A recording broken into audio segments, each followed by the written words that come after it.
नमस्कार and welcome to Bharat Affairs. India में तीसरी बार मोदी गवर्नमेंट आने के बाद में पूरी दुनिया भर में विशेष आ रही थी और उनमें से एक विशेष थी यूक्रेन की, जहां पर जेलेंस्की ने पीएम मोदी को कॉन्ग्रेचुलेट्स कहा और साफ साफ सामने से ये कह दिया कि हम आपको यूक्रेन में इनवाइट करते हैं और इसके लिए आप अपना जो कन्वीनियंट टाइम है इसको देखते हुए आप यूक्रेन में आइए, यूक्रेन आपका मोस्ट वेलकम करता है। और इसको लेकर पिछले मंथ जून की हम बात करें जब ऐसे आर्टिकल पब्लिश हो रहे थे, लेकिन आज की हम बात कर रहे हैं जहां पर ऐसे आर्टिकल सामने निकल के आ रहे हैं, ऐसे रिपोर्ट्स बता रहे हैं कि पीएम मोदी अगले मंथ, मतलब हम लोग बात कर रहे हैं अगस्त की, जहां पर पीएम मोदी यूक्रेन विजिट कर सकते हैं। और इसको लेकर भी आपको दुनिया भर में आपको आर्टिकल्स देखने मिल जाएंगे जहां पर यह लिखा हुआ है कि आफ्टर रशिया, क्योंकि हाल ही में यहां पर पीएम मोदी रशिया विजिट के लिए गए थे और उसके बाद में PM Modi likely to visit Ukraine next month, या नेक्स्ट मंथ अगस्त की हम बात कर रहे हैं। और ये डेट भी कहीं ना कहीं सामने निकल के आ रही है कि जो डेट होने वाला है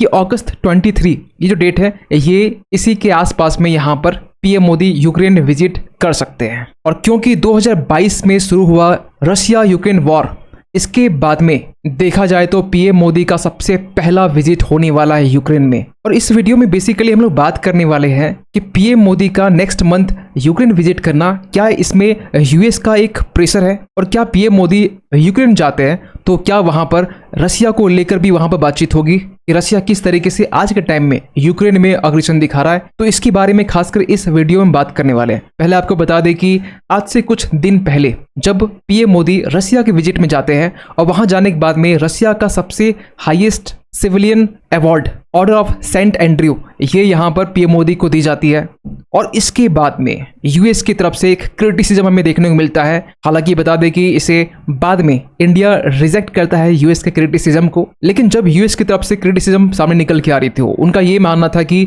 हम लोग काफ़ी ज़्यादा कंसर्न है कि आप प्रेसिडेंट पुतिन से मिल रहा है जो यूक्रेन में अग्रेशन दिखा रहा है, जो कहीं ना कहीं टेरिटोरियल इंटीग्रिटी को नहीं मानता है, आप ऐसे प्रेसिडेंट से गले मिल रहे हैं। और ये चीज़ें देखकर यूएस काफ़ी ज़्यादा डिस्टर्ब था और एक प्रेशर कहीं ना कहीं यहाँ पर इंडिया के ऊपर देखा जा रहा था, जिसको लेकर रशिया के जो फॉरेन मिनिस्टर है लेवरोव, इन्होंने यहाँ पर ये कहा कि ये जो प्रेशर है ये इंडिया के ऊपर में जो आज यूएस इम्पोज कर रहा है, एक इनॉर्मस प्रेशर जो कंप्लीटली अनजस्टिफाइड प्रेशर है जो कि इंडिया के ऊपर इम्पोज करने की कोशिश की जा रही है। और अब उसके बाद में पीएम मोदी यूक्रेन विजिट में जाने वाले हैं नेक्स्ट मंथ। लेकिन आपको बता दें कि ये 2022 जब ये वॉर स्टार्ट हुआ उसके बाद में पहला विजिट है। लेकिन आपको जानकर हैरानी होगी, जब यूक्रेन बना 1991-92 के आसपास में, तब से लेकर अब तक कोई भी सिटिंग प्राइम मिनिस्टर अब तक यूक्रेन विजिट नहीं किया। ये पीएम मोदी का सबसे पहला विजिट होने वाला है। और आपको बता दें कि जब पीएम मोदी की गवर्नमेंट आई है तब से लेकर अब तक यहाँ पर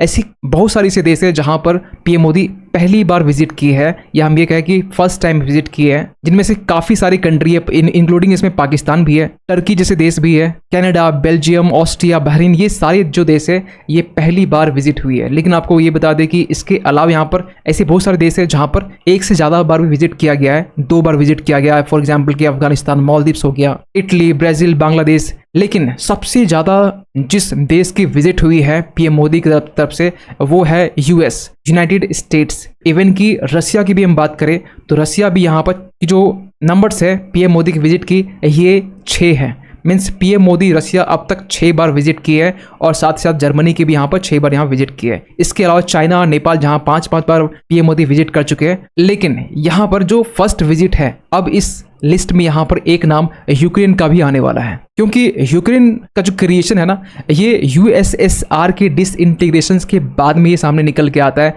जब 1991 में यूएसएसआर का डिसइंटीग्रेशन होता है, 15 देश बनते हैं और उनमें से एक देश होता है यूक्रेन। और आपको जानकर हैरानी होगी कि इंडिया उन फर्स्ट कंट्रीज में था जो यूक्रेन को रिकग्नाइज किया था। और 1992 जनवरी के टाइम में इंडिया यूक्रेन के साथ में डिप्लोमेटिक रिलेशंस को इस्टेब्लिश करता है। और आपको एक बात और ऐड कर दे कि इंडिया यूक्रेन की जब हम बात करते हैं, टाइज की हम बात करते हैं, रिलेशंस की बात करते हैं, जिनमें इंडिया यूक्रेन के बीच में एग्रीकल्चर ट्रेड को लेकर दोनों के बीच में रिलेशंस अच्छे ही माने जाते हैं। कहा यह भी जाता है कि इसमें यूक्रेन जिसकी कैपिटल कीव है, ये इंडिया को 2021 के टाइम में $2 बिलियन एक्सपोर्ट किया था। फिर 2022 के टाइम में आपको पता होना चाहिए कि वॉर स्टार्ट होता है और वॉर स्टार्ट होने के बाद में ट्रेड इंडिया और यूक्रेन के बीच में कम हो जाते हैं। आपको ये जानकारी और दे दे कि दोनों देश के बीच में 2022 की हम बात करें तो इंडिया यूक्रेन ट्रेड जो था ये 3.38 बिलियन था, ये रसिया यूक्रेन वॉर के पहले। लेकिन जैसे ही वॉर स्टार्ट होता है इसके बाद में जो ट्रेड है दोनों देश के बीच में ये गिरकर 2.58 बिलियन हो जाता है। और दोनों देश के बीच में ना एग्रीकल्चर ट्रेड को लेकर या फिर कुछ ऐसे इंजन्स जो आज के टाइम में कुछ ऐसे फ्रिगेट्स हैं, कुछ मिसाइल्स हैं जिनमें यूक्रेन के इंजन्स यूज किए जाते हैं, लेकिन ज़्यादातर इसे इंडिया आज के टाइम में कम कर दिया है। इवन इसके अलावा हम बात करें तो यहाँ पर आज के टाइम में यूक्रेन में इंडिया से जो स्टूडेंट्स हैं या बिजनेस ट्रेड के लिए यहाँ पर लोग जाते हैं, इसे भी यहाँ पर 2 साल में लास्ट कम देखा गया, क्योंकि आज के टाइम में जो मेडिकल की तैयारी करने के लिए यूक्रेन जाते हैं जो स्टूडेंट्स, वो यूक्रेन न जाकर इस सेंट्रल एशिया में आज के टाइम में शिफ्ट हो चुके हैं। आपको ये भी बता दें कि इंडिया का जो एक्सपोर्ट है यूक्रेन को लेकर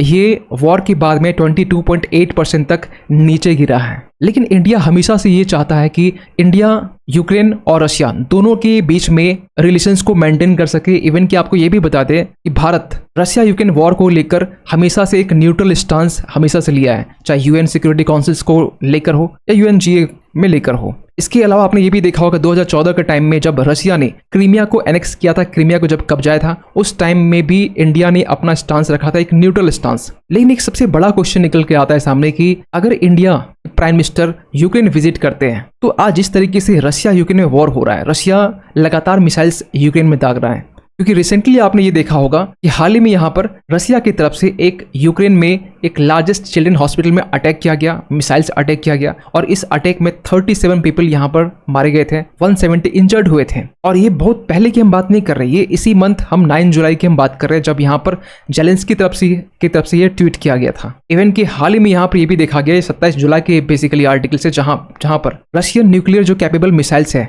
ये जेलेंस्की के सीक्रेट डिपोट को डिस्ट्रॉय कर रही है। वहीं यूक्रेन की तरफ से भी ये देखा जा रहा है कि यूक्रेन का ये मानना है कि यूक्रेन का जो ड्रोन्स है ये रशिया के स्ट्रेटेजिक जेट को हिट कर रहा है। इवन कि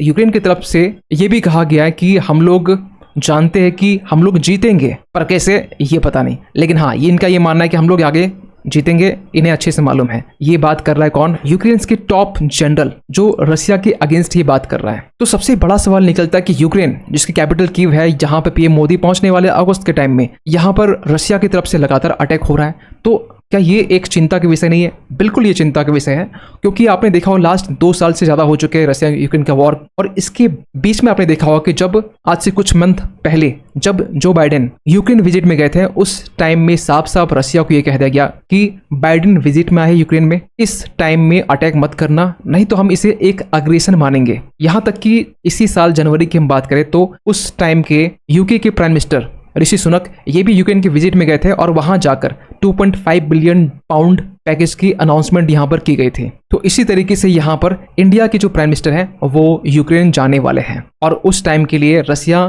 थोड़ी देर के लिए अटैक को रोक सकता है। लेकिन सबसे बड़ा सवाल निकलता है कि पीएम मोदी का यूक्रेन विजिट करना, तो क्या ये एक यूएस का प्रेशर है जो इंडिया के ऊपर लगाया जा रहा है? ये बात मालूम चलेगी जब विजिट के बाद में, जब विजिट के आउटपुट जब निकल के आएंगे उसके बाद में। लेकिन कुछ चीजें मोटी मोटी निकल के आ रही है कि यहाँ पर फोकस किया जाएगा कि किस तरीके से वेस्ट और रशिया के बीच में जो बैलेंस टाइज है वो बन सके। क्योंकि इसके पहले आपने देखा होगा कि जब जेलेंस्की और पीएम मोदी इटली गए थे और इटली में यहाँ पर हाल ही में यहाँ पर दोनों के बीच में मुलाकात हुई G7 की मीटिंग में, और उसके बाद में अब ये मीटिंग हो रही है डायरेक्ट पीएम मोदी का एक यूक्रेन विजिट के बाद में। खैर आपको एक बात और ऐड कर दे कि हाल ही में यहाँ पर इंडिया की तरफ से doctor S Jaishankar 14th east Asia summit, इस समिट में साफ साफ ये कहा है कि हम लोग या जो पूरी दुनिया है जो आज एस्केलेशंस की तरफ आगे बढ़ रही है, उन्होंने एग्जाम्पल भी रखा कि गाजा यूक्रेन कॉन्फ्लिक्ट, ऐसे कॉन्फ्लिक्ट को यहाँ पर डी एस्केलेशंस करने की जरूरत है। तो भारत हमेशा से कहता आया है कि कहीं भी कॉन्फ्लिक्ट हो, कहीं भी वॉर वाले सिचुएशंस हो, हमें वहाँ पर डीएस्केलेशंस की जरूरत होगी, हमें वहाँ पर नॉन अग्रेशंस की जरूरत होगी। और इस विजिट में खासकर पूरी दुनिया की नज़र होगी, क्योंकि यहाँ पर पीएम मोदी यूक्रेन में किस बात पर फोकस करने वाले हैं और रशिया यूक्रेन वॉर को लेकर कौन से स्टेटमेंट निकलने वाले हैं, इस पर भी पूरी दुनिया की फोकस होगी। खैर, आप क्या मानते हैं इस पूरी इस अपडेट को लेकर, कमेंट कीजिएगा। और जाते जाते एक क्वेश्चन आप सभी के लिए कि हाल ही में यहाँ पर कारगिल विजय दिवस को ऑब्जर्व किया गया, आपको बताना ये है ये किस दिन इसे ऑब्जर्व किया जाता है, 25 जुलाई, 26 जुलाई, 27 या फिर 28 जुलाई। सही आंसर कीजिए कमेंट सेक्शन पे। मिलते किसी अगली वीडियो में, तब तक के लिए थैंक यू सो मच।